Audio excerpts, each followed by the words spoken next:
everyone, welcome back to Miris, misteri ribuan historis yang membahas kronologi kasus kriminal atau kasus-kasus menarik lainnya yang mind-blowing. Di video kali ini, sesuai thumbnail dan juga judul, kita akan membahas beberapa orang yang mampu bertahan hidup dengan bantuan benda khusus yang cukup unik. Mereka ini cukup menginspirasi guys, dan mereka juga membuktikan bahwa adanya keajaiban di dunia medis dan betapa kuasanya Allah Subhanahu wa Ta'ala. So, buat kalian yang penasaran gimana sih ceritanya, langsung aja yuk, let's enjoy my video. Jangan lupa like, comment, and subscribe. Okay. Jong adalah seorang gadis asal Tiongkok yang pada awalnya dia adalah seorang anak yang normal pada umumnya. Namun pada saat Jong ini berusia 4 tahun, dia mengalami kecelakaan mobil yang mengakibatkan tubuh bagian bawahnya terlindas truk. Nah, akibat kejadian itu Jong harus diamputasi dan kehilangan kedua kakinya. Hal ini pun membuat keluarga merasa sangat terpukul dan mereka harus menerima kenyataan ini. Nah, suatu hari kakeknya Jong menemukan sebuah bola basket di pasar dan dia memiliki ide, lalu mendesain bola basket tersebut menjadi pengganti kaki sekaligus tempat duduk cucunya. Nah, kemudian kakeknya juga melengkapi sebuah alat bantu untuk tangannya, jadi kayak sebuah setrika kecil gitu untuk mempermudah Jong berjalan. Foto Jong dengan kaki bola basket pun menjadi viral di media pada masa itu. Banyak sekali orang yang turut berduka dan turut bersedih dengan apa yang dialami oleh Jong. Tapi guys, ternyata meskipun dengan kekurangan yang Jong miliki, dia tidak patah semangat. Dia terus menjalankan hidup dengan penuh semangat. Dia bergabung dengan klub renang khusus disabilitas, kemudian dia berusaha dengan keras sehingga menjadi atlet. Dia tuh pernah berpartisipasi di sebuah ajang renang khusus disabilitas di Provinsi Yunnan dan mendapatkan 3 medali emas. Selain itu, dia juga mendapatkan 3 medali di Paralimpik Nasional. Nah, sekarang Jong sudah dewasa dan dia juga udah pensiun gitu jadi atlet renangnya. Dan untuk bola basketnya, kaki bola basketnya ini udah diganti sama kaki palsu yang menjadikan Jong tampak hidup lebih baik.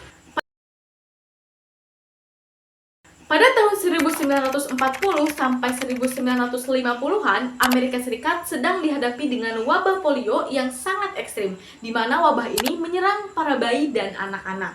Nah, tepatnya pada tahun 1952, pada saat itu Paul umurnya masih 6 tahun. Nah, Paul itu sedang bermain biasa nih dengan teman-temannya. Tiba-tiba dia demam, kemudian pulang ke rumah dan beristirahat. Nah, selama beberapa hari dia tuh istirahat di rumah dengan ibunya, jadi mainnya cuma di rumah aja. Kayak cuma menggambar, membaca, kemudian mewarnai gitu-gitu ya.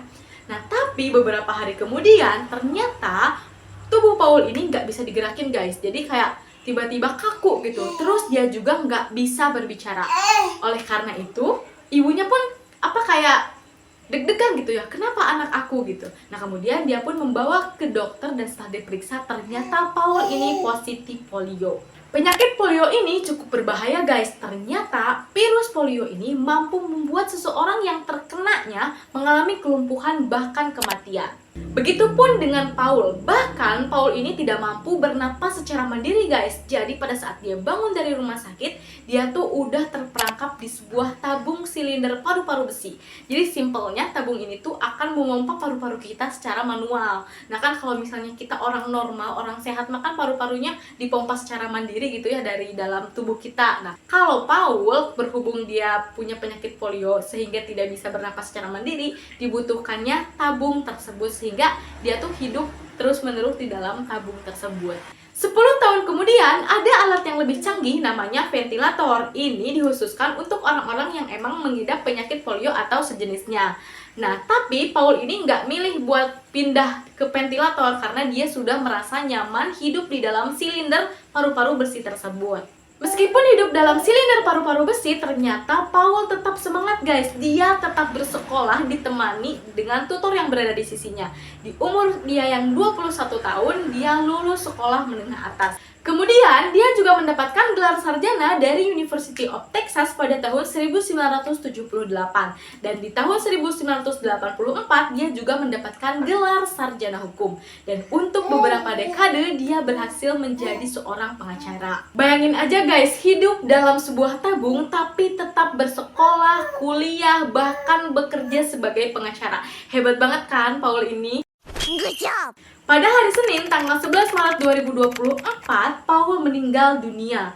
Dan dia menjadi seorang penderita polio yang bertahan paling lama hidup di dalam tabung silinder paru-paru besi, yaitu selama 78 tahun lamanya.